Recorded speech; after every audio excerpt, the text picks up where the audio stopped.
Okay, good evening. So we are here to discuss about building effective partnership with families and caregivers in early childhood education.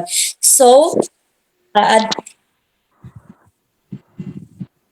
so for the introduction, partnership with families and caregivers are crucial in early childhood education as they play a fundamental role in child development. So, sinasabi dito sa topic natin, paano ba nakakatulong yung partnership ng parents within the caregivers, which is the preschool teachers or the professors na mag-handle sa mga anak natin.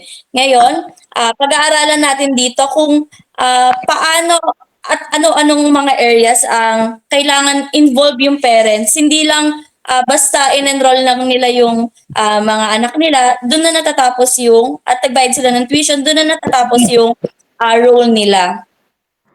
Ano, ayun. Tapos, iikutin din natin dito sa topic na to, yung mga benefits, saka kung ano-ano yung mga challenges na kinaharap ng isang preschool institution. So, first, benefits of strong partnership. Yan. So, in order for us na makabuild ng strong relationship between families and caregivers in early childhood education, so kailangan malaman muna natin kung ano ba yung benefit ng pagkakaroon ng strong partnerships between them. So, it offers numerous advantages, especially with improvement of child development, and also it enhances school readiness, increase academic success, and these relationships also support network that fosters a child holistic growth and also prepares them for a successful transition to school. Ayan. And it also provides the foundation for lifelong learning achievements. So, by working collaboratively between educators and families, we can ensure that a child will receive the well-rounded support needed in order for them to excel in their academic journey. Next po. So, in order for us na makapag-build muna ng strong foundation between sa parents and teachers, so as teachers, kailangan alamin muna or magkaroon tayo ng understanding about sa iba't ibang family dynamics. So, uh, alam naman na natin dahil tayo ay nasa 23rd century na, diverse na talaga yung mga family structures. So, meron na tayong mga nuclear families, single parent households, merong blended families, and at the same time, merong mga same-sex couples, which is very common na, especially in our society. So, as early childhood professionals, kailangan maunawaan natin kung ano ba yung pamilyang kinabibilangan ng bata. Because by doing that, we can build trust and foster cultural sensitivity and ensure that every child's unique family background is recognized and accommodated. Kumbaga, dito pa lang may ensure na natin that no child will be left behind. And ultimately, we can promote a more equitable and effective early childhood education experience. Thank you po. So, susunod is effective communication. And it establishes trust, fosters collaboration, and promotes a child-centered approach to learning and development. So, important to kasi dito mas magkakaintindihan yung isang teacher at mga student. Pero hindi lang naman doon, pangkalahatan naman para mas magkaroon sila ng pagkakaintindihan at maayos na effective communication. At saka need din natin na magsalita ng clear sa once na nagturo tayo, kailangan natin magsalita ng clear at mag-explain with feelings para mas maengganyo sila na makinig sa atin. And for example kasi, once na naging ganap na kasi na tayo na teacher, then may lumapit na student sa atin at sinabi niya na hindi na nga raw siya nakikipaglaro sa kaibigan niya, like ganon. Then, pwede natin ibalik yun in a good way sa kanya na bakit hindi ka na nakikipaglaro doon. Then, doon kasi mabubuo yung effective communication nyo and doon maglalabas yung isang bata ng feelings niya at expression sa nangyayari. Ganun. Thank you. So, dito sa building trust. So, yung building trust with families and caregivers po ay sobrang importante po niya no, sa early childhood. Napaka-essential niya po kasi po, nag-create po ito ng strong foundation for collaboration and open communication for both sides po. This trust po, enables po niya sa parents and educators to work together po ng effectively. Na-ensure din po nila yung developmental needs ng bata na matugunan po nila yung pangangailangan ng bata. It also foster po a positive and consistent learning environment, which is crucial for a child's growth and well-being.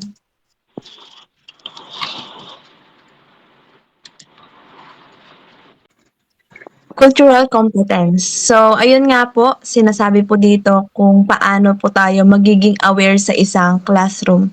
Lalo na sa ating mga future teacher, pinapakita po dito yung cultural sensitivity dahil alam naman po natin na may pagkakaiba-iba ang mga bata at may iba't ibang kasanayan sila in terms of values and traditions.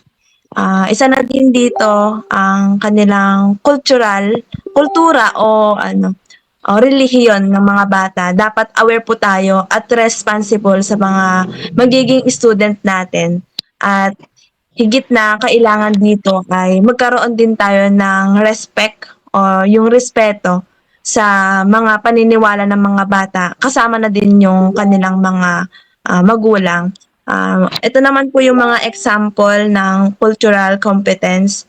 Ito po yung mga katulong upang maintindihan at kung paano tayo makikipag-interact sa mga bata.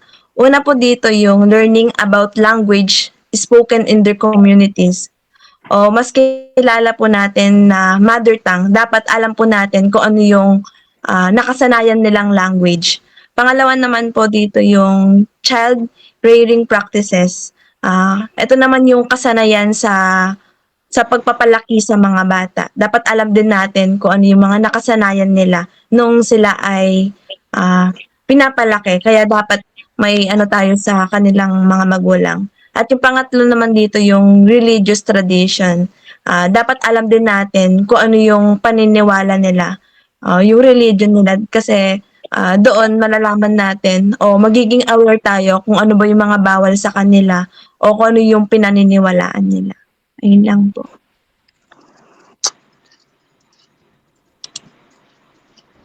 Parent involvement. Parents can be involved in various ways in their child's early learning and development.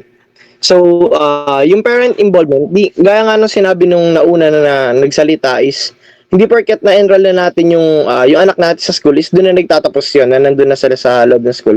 So, meron tayong tinatawag na parent-teacher conference kung saan nagkakaroon ng meeting yung parents with teachers, tapos nagkakaroon din ng election for officers. So, nagkakaroon tayo ng mga parents na nagiging officers para mag-handle sa mga plano sa loob ng classrooms and sa mga bata. So, why are healthy parent-teachers relationship important? Positive connection between parent and teachers have been shown to improve children's academic achievement, social competencies, and emotional well-being. When parents and teachers work as partners, children do better in school and at home. Parent involvement motivate children to learn, leading to higher grades. The level of involvement is crucial in producing a high impact on the student's performance. The higher the degree of parental involvement, the higher the impact of the child's academic achievement. So, yun lang po. Resources and support. Siyempre, papasok na dito ang role ng family and ng teacher. Sino ba yung magbe-benefit sa ito yung sa resources and there are example. Include the local community program, parenting classes and counseling service, and child care assistance. Sino ba magtuturo? Siyempre, di ba, ang teacher. Yung early childhood professional. Then, sino ang magiging makaka-benefits, di ba? Ang families. Dito na papasok ang building effective partnership with families. Sa support, the teacher, yung teacher na mag-support niyan, sila rin ang magagawa ng mga resources para sa mga magulang na makakakuha ng benefits using facilitate and providing information, referrals, and clear guidance, ensuring the families are aware of and easily access the resources that can address their specific needs and support their child development. So, dito sa challenges and solution, mas importante yung effective partnership within families, tsaka yung, isa na rin sa example dito, di ba, yung sa school and parents relationship, pati na din yung sa caregiver ng isang bata. So, ano nga ba yung mga challenges? Isa sa challenges dito is kunwari, yung behavior ng isang behavior ng caregiver tsaka ng parent. Since hindi naman lahat tayo pare-pareho ng behavior. So parang nagkakaroon sila ng problem within that sa development ng bata. So yung magiging solution dyan is that kailangan muna nilang intindihin yung isa't isa para mas makatulong sila sa magandang development ng isang bata.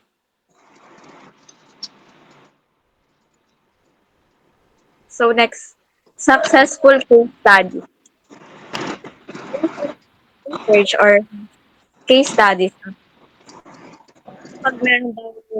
Kapag involved yung parents and yung teacher, mas napapadali yung trabaho ng teacher, tsaka mas nagkakaroon ng better education ng mga pupils, yung mga students. Yun.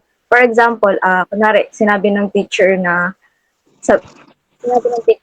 sa parent, napabasahin niyo po yung mga anak niyo sa bahay, ganun. Tapos, yung parents naman, susundin yung sinabi ng teacher. So, yun. Pag wala,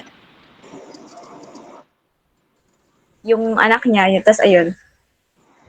So, yun, magkakaroon ng language. Magkakaroon ng strong language and literacy yung bata. Then next, kapag na ng bata, merong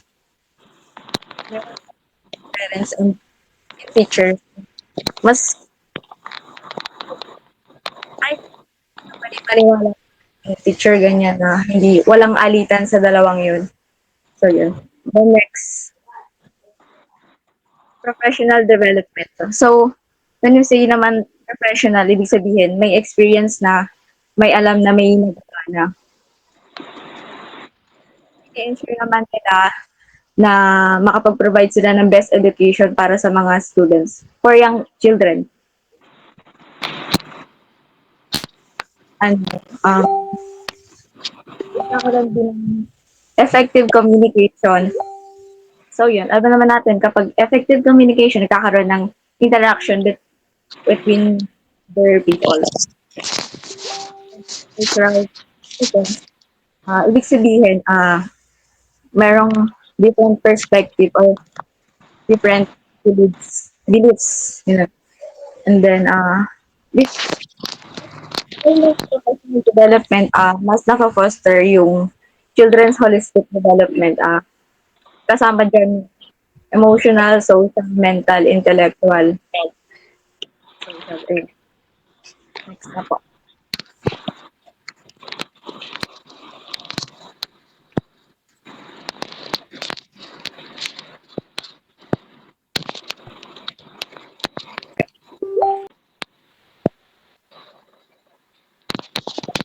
So, last topic is the assessment and feedback. So, dito naman tayo titingin ng resulta. So, in all aspect na diniscuss natin, from challenges, from the benefits, and from the process and topics, dito naman tayo kukuha ng results. So, sabi dito, assessment and feedback are vital components in partnership development between early childhood professionals. So, dito sinasabi na gaano ba ka-importante yung nagkakaintindihan yung caregivers na pinagkatiwalaan natin sa na pinagkatiwala sa atin ng mga parents, and paano natin na i-evaluate kung tama ba or nare-ready ba. 'Di ba ang sabi, ang preschool ay preparatory stage bago i-transfer si transitional phase ng isang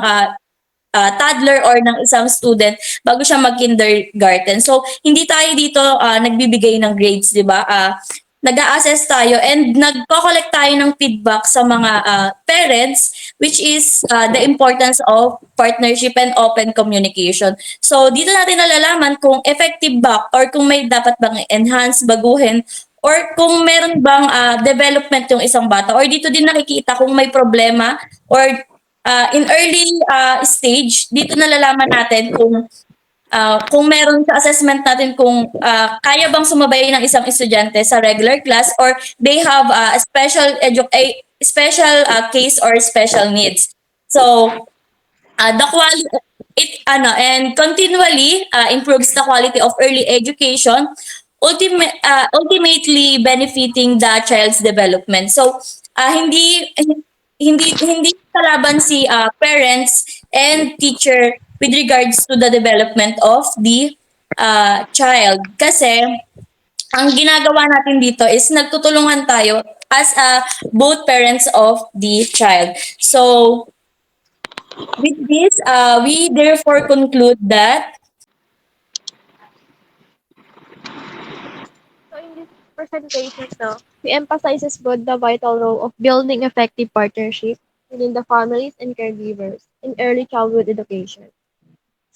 So the key takeaways include the importance of open, honest, and respectful communication, cultural sensitivity, and involving families in decision making. All supported by ongoing professional development and access to resources. Contribute to successful partnership that enhance the child's development and school readiness. Encourage po early childhood professionals to act on these principles, fostering collaborative relationship that create a supportive and enriching environment for children's growth and